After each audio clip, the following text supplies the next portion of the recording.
Mis hermanos, es un tiempo en el cual nosotros tenemos que tener claro la resurrección. La resurrección no es un mito. La resurrección es un evento histórico bien autenticado. Es la confirmación de la muerte de Jesús y que realmente murió en la cruz. No fue un desmayo. Esa muerte fue comprobada. La evidencia nos muestra, número 1, la tumba vacía.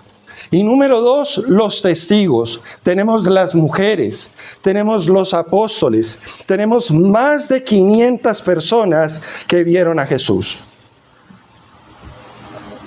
También vemos a un hombre como Jacobo que fue transformado, que Dios le quitó el miedo y ese miedo fue transformado en valentía. Mis hermanos, esa es la introducción en el cual he centrado este mensaje. Le he colocado el título, Tradición o Convicción. Tradición o convicción. Y quiero que me acompañen al Evangelio según San Lucas, capítulo 24, versículos del 1 en adelante. Evangelio según San Lucas, capítulo 24, versículo 1 en adelante. Leo de la Biblia NTV. Dice la palabra del Señor. El domingo, muy temprano, por la mañana, las mujeres fueron a la tumba, llevando las especies que habían preparado. Encontraron que la piedra de la entrada estaba corrida a un costado. Versículo 3. Entonces entraron, pero no encontraron el cuerpo del Señor Jesús. Mientras estaban allí, perplejas, de pronto aparecieron dos hombres vestidos con vestiduras resplandecientes. Versículo 5. Las mujeres quedaron aterradas y se inclinaron rostro en tierra. Entonces los hombres preguntaron, ¿por qué buscan entre los muertos a alguien que está vivo? ¿Por qué buscan entre los muertos a alguien que está vivo? Mis hermanos, esto es algo muy importante y donde nosotros tenemos que entender lo que era para los judíos la tradición. La tradición, dice en nuestro punto número 1, es el conjunto de creencias, costumbres y ritos que se transmiten de generación a generación. Si hay una cultura que en el mundo ha permanecido, es la cultura judía. Hasta ahora, ellos aún están esperando en cómo hacen para quitar la mezquita del domo, para ellos poder construir nuevamente el templo y poder hacer nuevamente los sacrificios. Ellos están como, ellos están en stand-by. Y también nosotros podemos a través de la tradición poder dar una mirada a los sentimientos de los discípulos antes de la resurrección de Cristo. Y ese sentimiento, eso que ellos estaban sintiendo, era que su piso se les había movido. Toda su esperanza ellos la tenían colocada ¿en quién? En Jesús. Pero no a través de la convicción, sino a través de la tradición. Ellos estaban esperando una posición dentro del reino. Ellos lo seguían porque veían que Él era el Mesías, muchos lo declararon. Y la pregunta era, Señor, ¿cuándo restaurarás el reino? Y la pregunta es, ¿por qué ellos preguntaban eso? Porque ellos querían y buscaban una posición dentro del reino. Recuerde que uno se quería sentar a su derecha y el otro se quería sentar a su izquierda. Y ni siquiera fueron capaces de decírselo fijamente al Señor, sino que simplemente mandaron ¿a quién? A la mamá. Cuando la mamá fue y le dijo esto al Señor, el Señor ¿qué le dijo? Tú no sabes lo que estás pidiendo. Tú no sabes. Ellos pensaban que era la forma, la manera en la cual podían seguir a Jesús a través de la tradición. Pero Jesús no se puede seguir a través de la tradición. ¿Por qué? Porque para poderlo seguir a través de la tradición se necesitaba una revelación. Y recuerde que estos hombres, ¿quiénes eran? Eran 3 hombres a los cuales él llamó uno a uno. Y las escrituras dicen que ellos, dejándolo todo, lo siguieron. Ellos habían depositado toda su esperanza ¿en quién? En Jesús. Ellos habían depositado, ellos habían dejado su trabajo. Pero cuando arrestaron a Jesús, ¿qué hicieron ellos? Salieron corriendo. Cuando lo castigaron, cuando lo afligieron, ¿qué hicieron ellos? Lo seguían, pero de lejos. ¿Quiénes lo siguieron de cerca en todo su padecimiento, en todo su sufrimiento? Las mujeres. Mis hermanos, por eso es algo tan valioso para Dios, para el Señor, como las mujeres. Mis hermanos, las mujeres van como punta de lanza y eso debería darnos vergüenza a nosotros los hombres. Las mujeres estuvieron principalmente en el ministerio de Jesús involucradas en todo tiempo y aún en su sufrimiento, en su muerte, estuvieron ahí. Ellas fueron las primicias de la resurrección. Mujeres, ustedes son muy valiosas para el Señor. Amén. Ellos se quedaron sin piso, ellos se quedaron preocupados, ellos se quedaron angustiados. Ellos dijeron, ¿a qué horas van a venir por nosotros? Ellos se encerraron. Solo cuando las mujeres fueron y los buscaron y los dijeron, el Señor resucitó. Ellos no creían. Pedro salió corriendo a la tumba. Pedro salió a verificar si esto era cierto o era mentira. Porque no creían. Mis hermanos, la tradición trae incredulidad. Y la incredulidad no le agrada al Señor. Ellos eran hombres que estaban tristes, agobiados, asustados. Estaban escondidos. Eran momentos de mucho dolor, de incertidumbre. ¿A qué horas vienen por nosotros? Pero también de mucha incredulidad.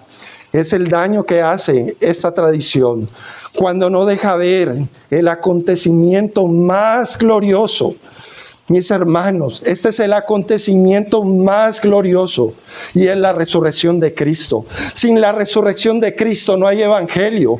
Es el epicentro, es el centro de nuestro evangelio. Gracias a hombres y mujeres que lo creyeron, usted y yo estamos en este lugar. Gracias a estos hombres que hace más de 2000 años creyeron esto, no a través de la tradición, usted y yo estamos aquí. Amén. Ellos pensaron que era simplemente una posición, pero esa posición no era la correcta, aún no había llegado el tiempo. Mis hermanos, ellos ya habían pasado por esta clase. Jesús era alguien que enseñaba con autoridad. Esa era la diferencia en los maestros de la época. Cuando ellos se juntaban a escuchar a Jesús, veían a alguien que predicaba con autoridad. Y por eso ellos ya habían recibido esta clase. Acompáñenme a Juan capítulo 11, versículo 14.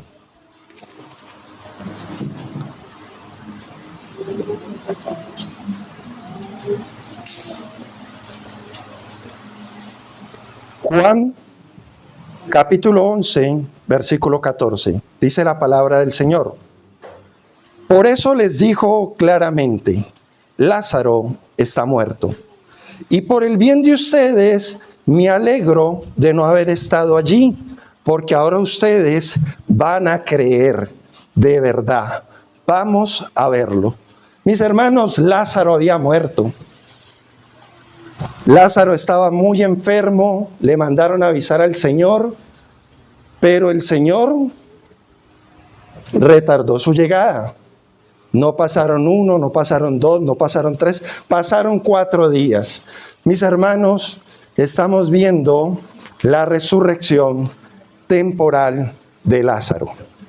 Pero hay algo en particular que nosotros debemos entender en esta mañana. Cuando nosotros en el mundo escuchamos que algo no tiene solución, ¿qué dice el mundo? ¿Qué problema en el mundo no tiene solución? La muerte.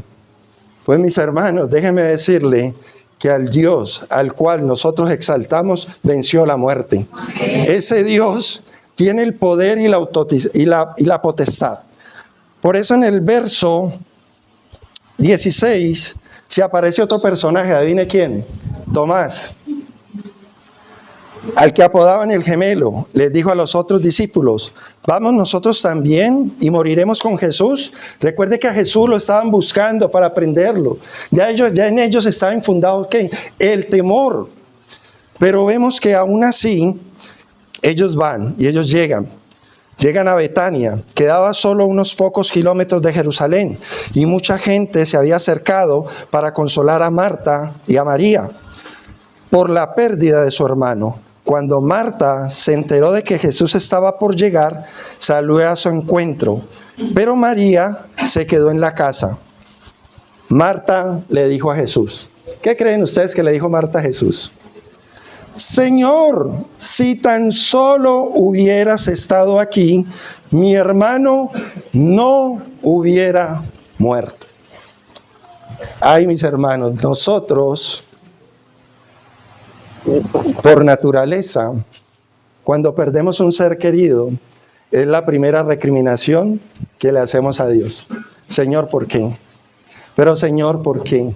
Señor, ¿por qué dejaste que mi familiar partiera? ¿Por qué se murió? ¿Por qué mi madre murió? ¿Por qué mi padre murió? ¿Por qué mi hijo murió? ¿Por qué mi hermano murió?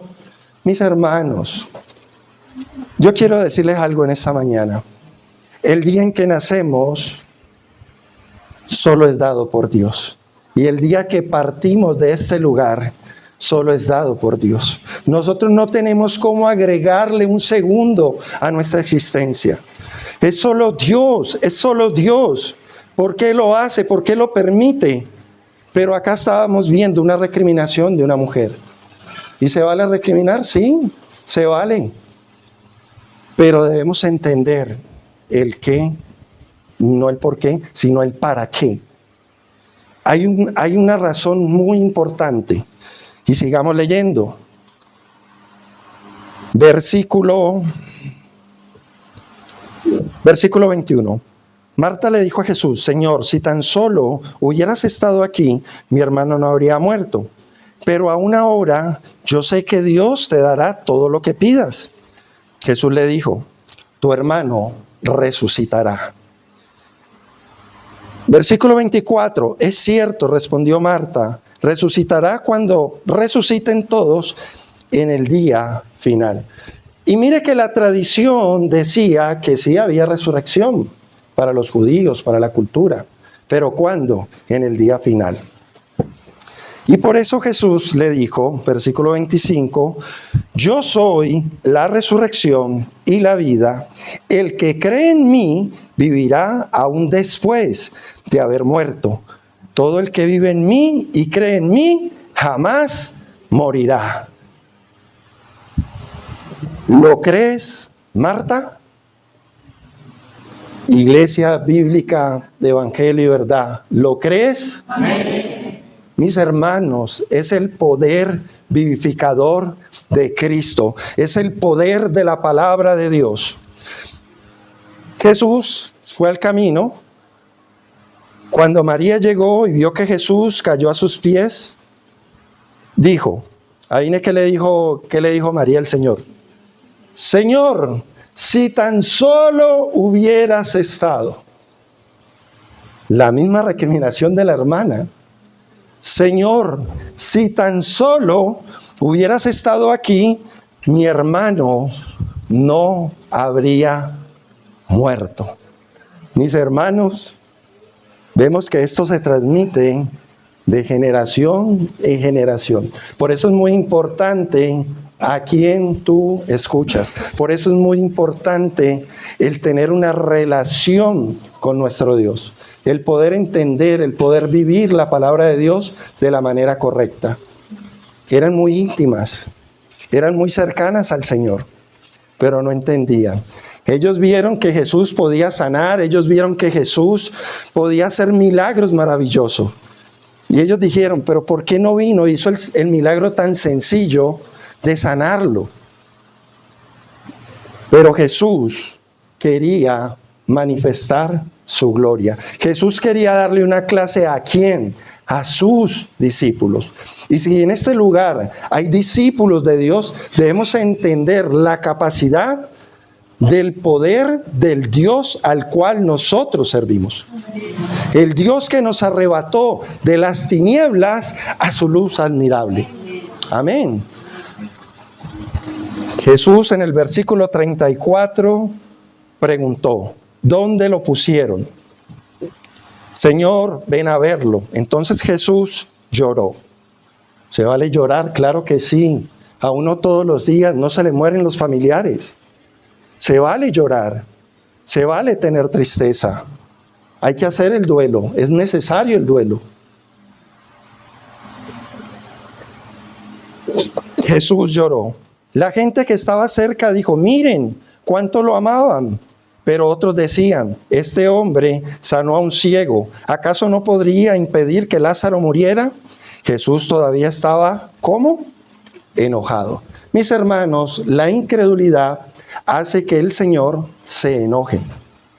Por eso nosotros debemos creer conforme a las Escrituras y no conforme a la tradición. Versículo 38. Jesús estaba enojado cuando llegó a la tumba. Una cueva con una piedra que tapaba la entrada. Corran la piedra a un lado, les dijo Jesús. Entonces Marta, la hermana del muerto, protestó. Señor, hace 4 días que murió. Debe haber un olor espantoso. Jesús respondió, ¿no te dije que si crees verás la gloria de Dios?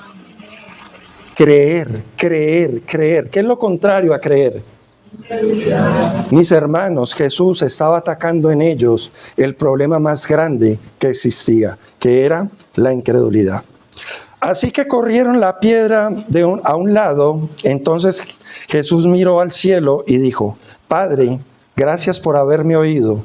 Tú siempre me oyes, pero lo dije en voz alta por el bien de toda esta gente que está aquí, para que crean que tú me enviaste. Entonces Jesús gritó, Lázaro, sal de ahí. Y el muerto salió de la tumba con las manos, los pies envueltos con vendas de entierro y la cabeza enrollada en un lienzo. Jesús les dijo, quítenle las vendas y déjenlo ir. Mis hermanos, los discípulos habían experimentado esta masterclass.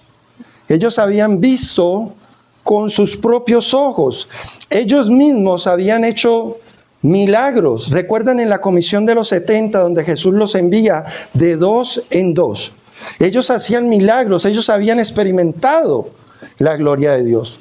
Y es lo que pasa muchas veces cuando a nuestras vidas llegan las pruebas, las situaciones, las circunstancias, cuando nuestro piso es movido. No le creemos a la palabra de Dios, le creemos más a la circunstancia. Y debemos entender que no hay problema que sea más grande que el Dios que nosotros tenemos. Amén. Dios es grande, Dios es maravilloso. Es el Dios en el cual nosotros creemos.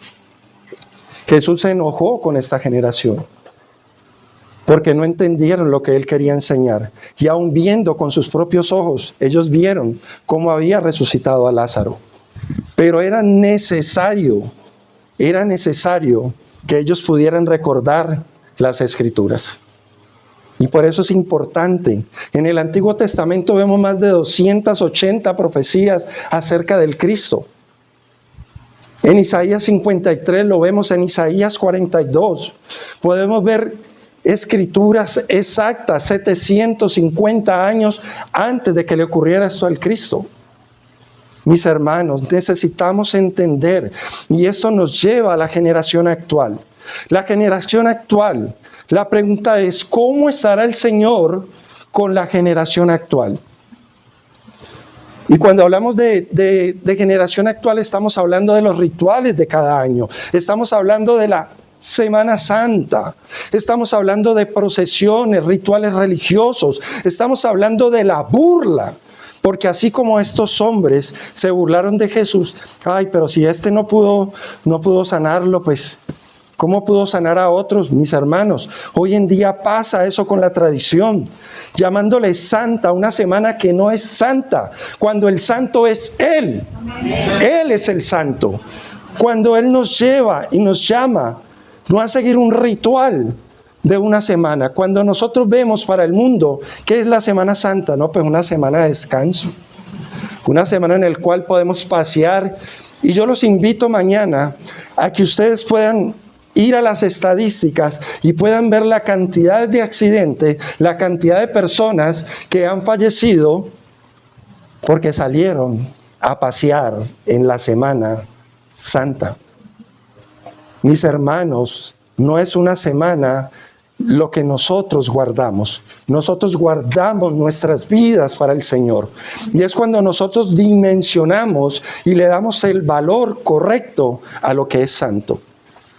Mis hermanos, nosotros somos llamados a ser santos. Hebreos 12:14 dice, seguid la paz y la santidad para con todos, sin la cual nadie verá al Señor. Por eso nosotros como cristianos, pues sí aprovechemos que no tenemos el agobio del trabajo y que tenemos una semana que debemos de consagrarla al Señor para buscar más de su rostro, para buscar más de su presencia. Porque el día a día nos agobia, el día a día nos mantiene ocupados, desesperados.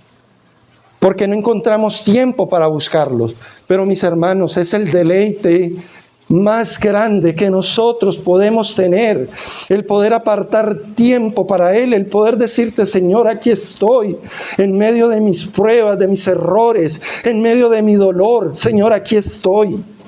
Yo quiero buscarte, Señor, mi alma tiene sed de ti, mi alma tiene sed del Dios vivo, de ese Dios que puede sacarme de este adormecimiento, de esta pereza. Señor, perdónanos porque estamos más llenos del mundo, estamos más llenos de la religión, estamos llenos, Señor, de una vida tradicionalista. Porque nos enseñaron que había que ir a la iglesia, porque nos enseñaron que había que tener solemnidad en la iglesia. Mis hermanos, en la iglesia tradicional usted no ve gente tomando agua, tomando café, comiendo. Usted no ve gente que se pare a los baños. Usted no ve gente que le dé por rascarse, por ver el celular. Usted no ve gente que está esperando, no, ahí están escuchando una farsa, una mentira, como te muestran un Cristo que perpetuamente está crucificado. Mis hermanos, no, Cristo resucitó, Él no se quedó en esa cruz. Mis hermanos, la tradición nos hace traer esto también a nuestra iglesia cristiana. Mis hermanos, no hemos quebrantado esos patrones equivocados de conducta y aún así somos más liberales y no tenemos reverencia por el que es santo. La presencia del Espíritu Santo está en este lugar y solamente Él puede traer convencimiento a tu vida. Déjame decirte que ser cristianos no es simplemente domingo tras domingo venir a la iglesia. No es simplemente venir domingo tras domingo a escuchar un sermón. No es simplemente vivir mi vida de lunes a sábado permeada por el mundo. Es vivir la vida para Cristo. Es poder vivir el poder del Evangelio. Porque como decía el apóstol Pablo, porque no me avergüenzo del Evangelio, porque es poder de Dios. Amén. Mis hermanos, tenemos que despertar, tenemos que entender la necesidad. Tener esa necesidad de poder decirle, Señor, tú eres santo y me has llamado a vivir una vida santa y permite reflejarla en todo tiempo, en todo lugar, a donde yo vaya, que pueda hacer luz en medio de las tinieblas. Pero hoy en día la televisión nos gana. La serie nos gana, la música nos gana, el cansancio nos gana, el sueño nos gana, el temor nos gana, las deudas nos ganan. mis hermanos, vivamos un evangelio de la manera correcta. Dios no está buscando una tradición. Dios quiere en nuestras vidas, y este es el punto número 3, quiere que tengamos una vida con convicción. Que puedas tener una vida con convicción. ¿Y qué es la convicción? Es una creencia profunda y firme que una persona tiene sobre algo o alguien, basada en razones, valores o experiencias personales. A diferencia de una simple opinión, la convicción es algo que define tu identidad. Es algo que va a guiar tus acciones. Y tus acciones son guiadas no por tu tradición, sino por tu convicción. Y tu convicción, si no es Cristo, mis hermanos, estamos en el lugar equivocado. Cristo tiene que ser nuestra convicción. Cristo tiene que ser la razón de ser. Cristo tiene que ser la razón por la cual Él derramó su gracia, su amor y su misericordia sobre tu vida y sobre mi vida. Mis hermanos, Hebreos capítulo 11, versículo 1, dice lo siguiente: es pues la fe, la certeza de lo que se espera y la convicción de lo que no se ve. Es pues la fe, la certeza de lo que se espera y la convicción de lo que no se ve. Mi hermano, yo no sé cuál es tu convicción. Yo no sé tú por qué estás sentado en este lugar. Yo no sé si el Señor en esta semana te quebrantó. Yo no sé si en esta semana o en la semana pasada perdiste un familiar. Yo no sé si tú estás pasando por el problema de que no tienes trabajo, que no tienes dinero, que no sabes qué hacer. Mis hermanos, afirma tu convicción en Cristo, en aquel que murió por ti y por mí en aquella cruz. Solamente vamos a entender cuál es nuestra convicción cuando nosotros podamos entender su palabra. Y muchas veces lo que nosotros hacemos es repetir como loros mojados lo que alguien nos ha enseñado. Pero una cosa muy diferente es cuando tú repites lo que alguien te enseñó a cuando tú vives, cuando tú tienes una convicción en tu vida. Eso es lo único que va a cambiar y que va a transformar tu vida.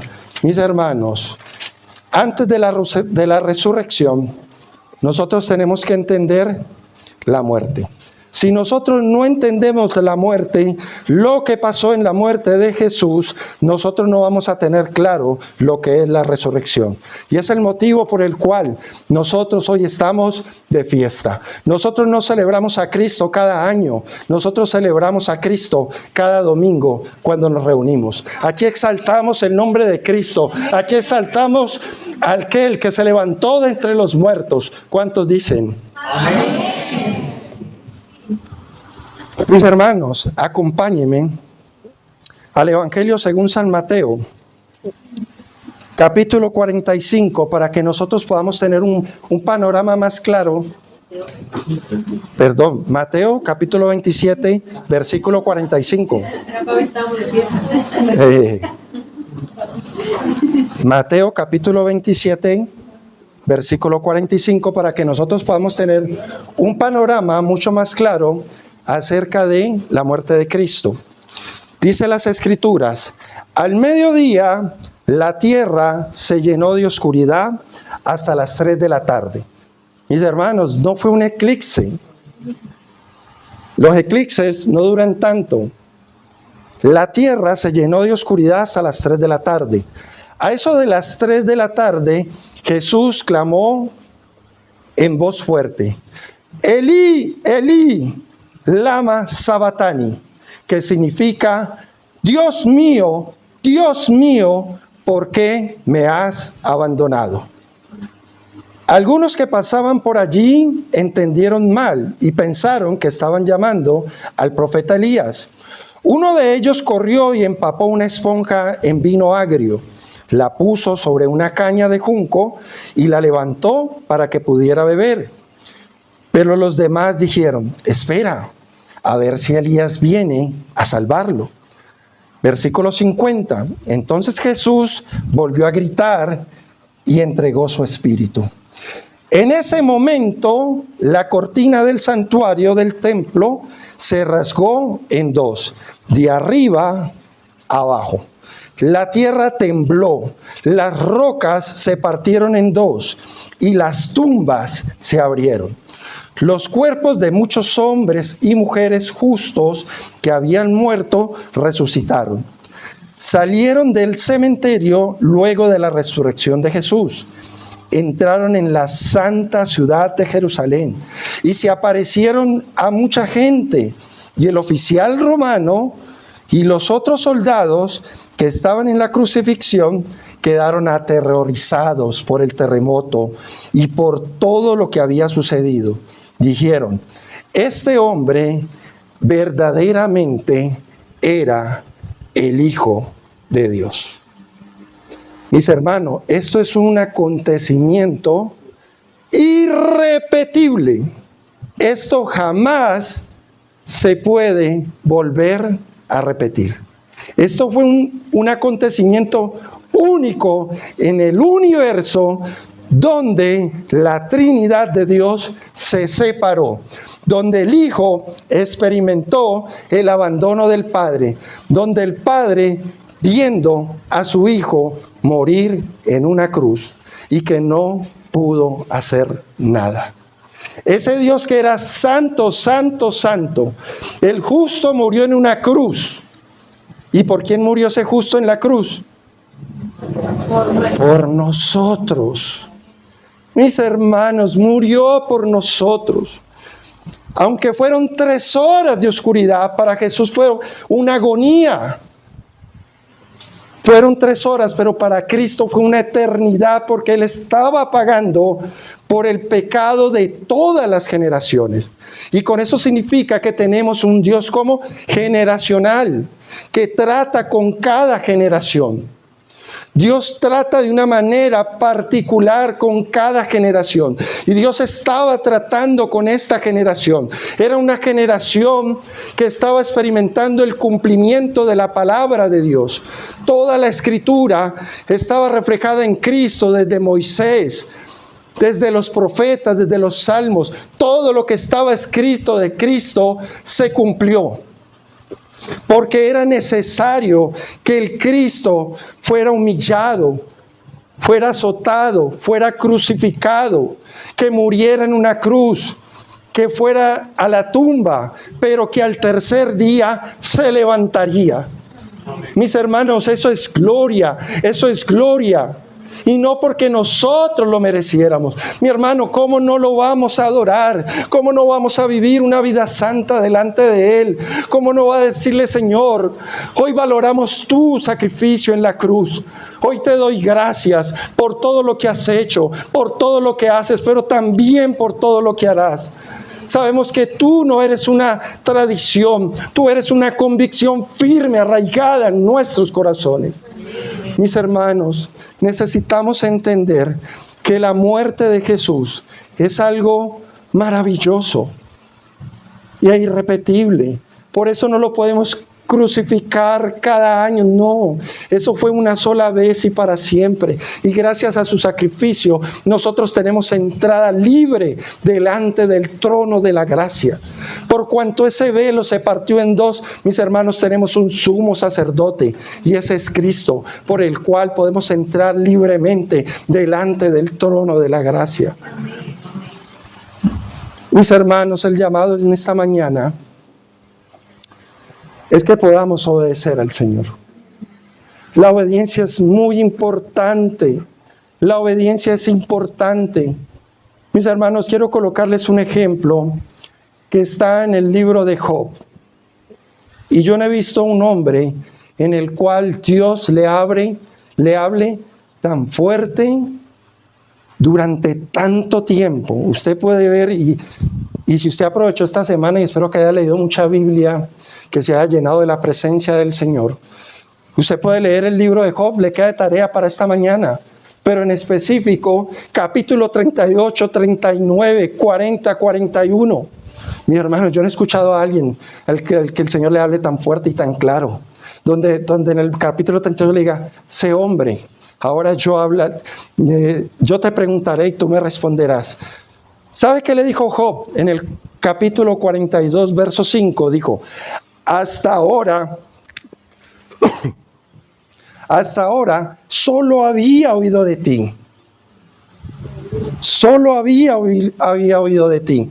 Pero ahora te he visto con mis propios ojos.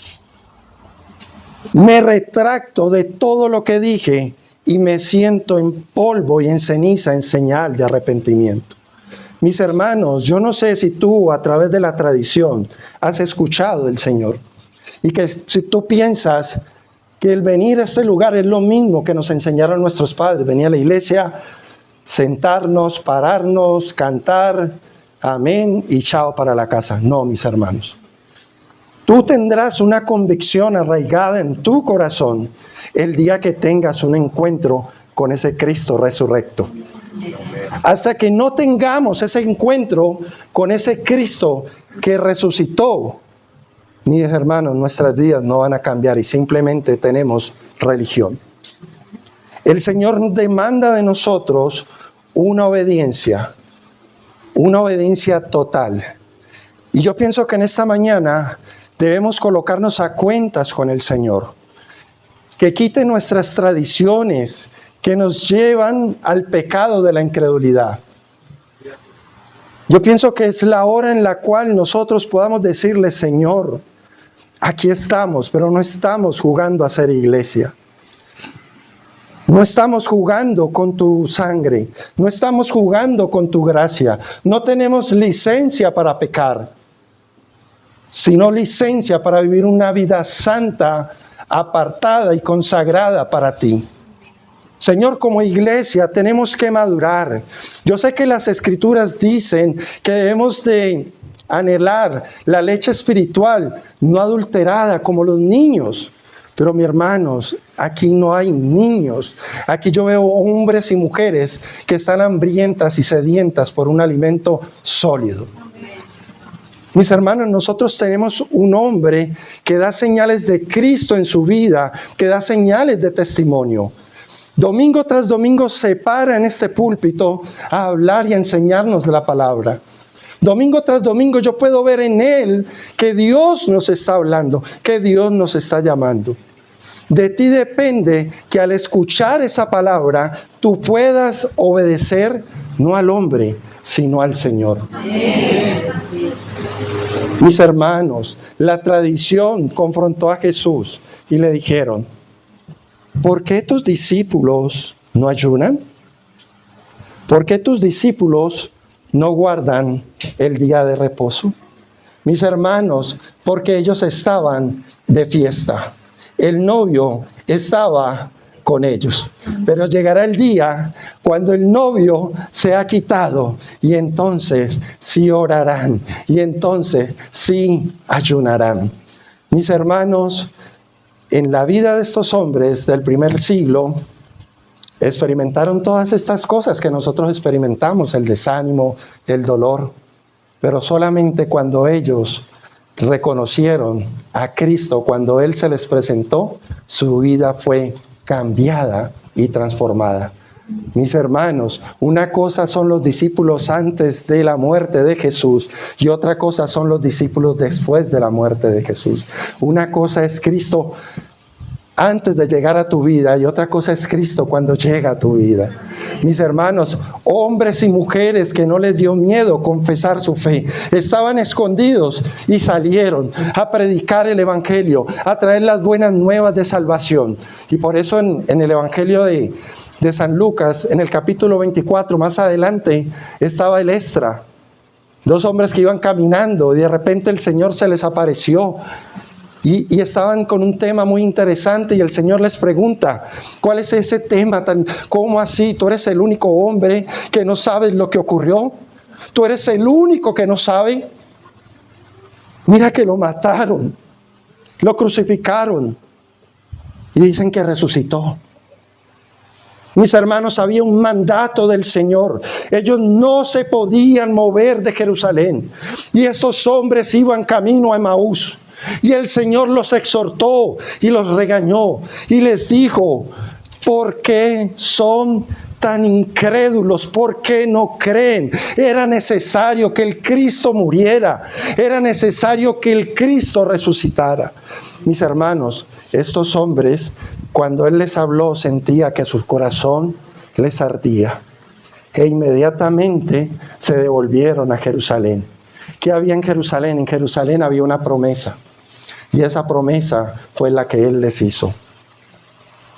Les enviaré a otro, al Consolador, quien los guiará a toda verdad.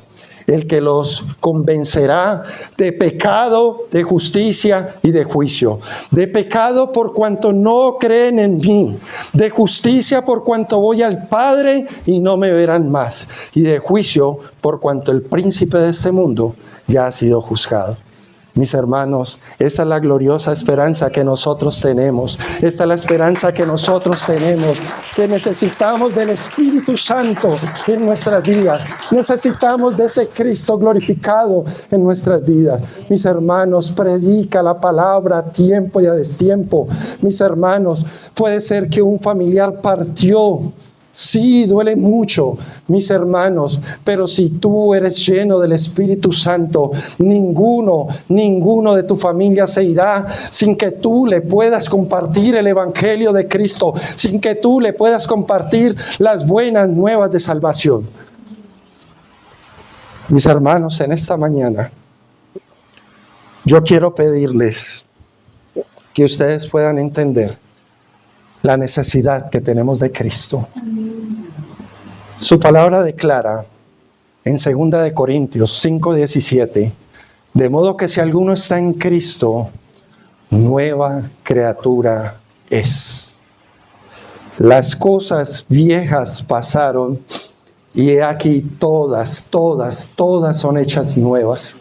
Tú eres una nueva criatura sin Cristo, tú eres esa nueva criatura. Pero no es para vivir de la forma y de la manera como nosotros queramos, sino una vida que exalte y glorifique su nombre. Amén. Padre, en el nombre de Jesús, queremos darte gracias, Señor, en esta mañana, por tu palabra, por tu amor y por tu misericordia. Gracias, Señor, por la cruz. Gracias, Señor, porque en ese lugar que era nuestro lugar, tú moriste por nosotros. Gracias, Señor, porque tú nos amas mucho y es la manifestación de amor más gloriosa en la cual nosotros podemos experimentar. Nadie nos va a amar como tú nos amas. Nadie va a dar la vida como tú la diste por nosotros. Nadie puede dar una mayor demostración de amor que la que tú hiciste en esa cruz. Gracias, Señor, porque aún no te quedaste en esa cruz, sino que al tercer día resucitaste de entre los muertos. Gracias, Señor, porque hubieras podido glorificarte en ese mismo instante, pero no. Fuiste en busca de tus discípulos. Muchos hombres, muchas mujeres te vieron y tuvieron la enseñanza más gratificante durante 40 días. En esos 40 días, ellos pudieron entender realmente de qué se trataba tu reino. Es un reino que no consiste ni en comida ni en bebida, sino en justicia, paz y gozo en el Espíritu Santo. Señor, gracias porque en esta mañana has acercado tu reino a nuestras vidas. Y esta palabra es para todo aquel que te ama y que la ha comprendido.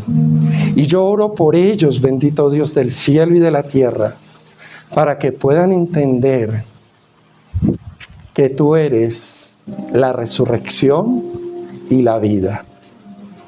Que tú eres lo más maravilloso. Tú eres el mayor tesoro que nosotros podemos tener. Señor, no te podemos esconder. No podemos esconderte. Tú estás visible en el corazón que tú habitas. Señor, tu gracia es irresistible. ¿Cómo resistirnos a tu llamado? ¿Cómo resistirnos a adorarte? ¿Cómo resistirnos a venir delante de ti y decirte, Señor, perdónanos, porque contra el cielo y contra ti hemos pecado. Hemos hecho lo malo delante de ti, Señor. Señor, porque pensamos que de pronto la tradición era llegar a la iglesia, hacer un club. No, Señor. Tú no moriste en una cruz para que nos reunamos en torno a eso. Tú moriste para traernos una libertad en nuestro entendimiento y poder reconocerte en todos nuestros caminos. Y que podamos gritar a los cuatro vientos de que tú eres nuestro Salvador, que tú eres nuestro Señor, que tú eres el único digno de recibir la gloria, la honra, el poder y la exaltación. Que así como tu Padre te exaltó, por lo cual Dios su Padre lo exaltó hasta lo sumo y le dio ese nombre sobre todo nombre, para que en el nombre de Jesús se doble toda rodilla de lo que hay en el cielo, en la tierra y debajo de la tierra, y para que toda lengua confiese de que Jesucristo es el Señor. Jesucristo es el Señor, para gloria de Dios. Oh, mis hermanos, esto es un momento glorioso en el cual nosotros podemos descansar. No hay situación, no hay problema, no hay circunstancia que sea mayor a esta gran noticia. Mis hermanos, disponte, obedece al Señor, para que el Señor pueda utilizarte, para que llevemos muchos frutos. Debemos prepararnos, iglesia, porque muchos vendrán a este lugar, muchos vendrán, pero si no nos capacitamos, ¿qué les vamos a dar? Mis hermanos, este hombre no puede solo. Necesita hombres que se paren delante de la brecha de Dios y le digan, Señor, aquí estamos, con mis errores, con mis debilidades, dispuestos a obedecerte. Mujeres, ustedes son muy amadas, ustedes son privilegiadas por el Señor. Mujeres, solo Él puede consolarlas. Solo Él conoce sus corazones. Solo Él puede derramar ese bálsamo fresco y ese aceite nuevo. Solo Él. Solo Él. Él es su amado. Él trae sanidad a tu alma y a tu vida. Él te restaura, Él nos restaura. Solo Él puede restaurarnos. Ese eres tú, mi Señor. Gracias, Padre, por el privilegio de poder estar aquí, en medio de mis errores, de mis defectos. Te obedezco, Señor. Aquí estoy. Mi vida te pertenece, Señor. En el nombre de Jesús. Amén y amén.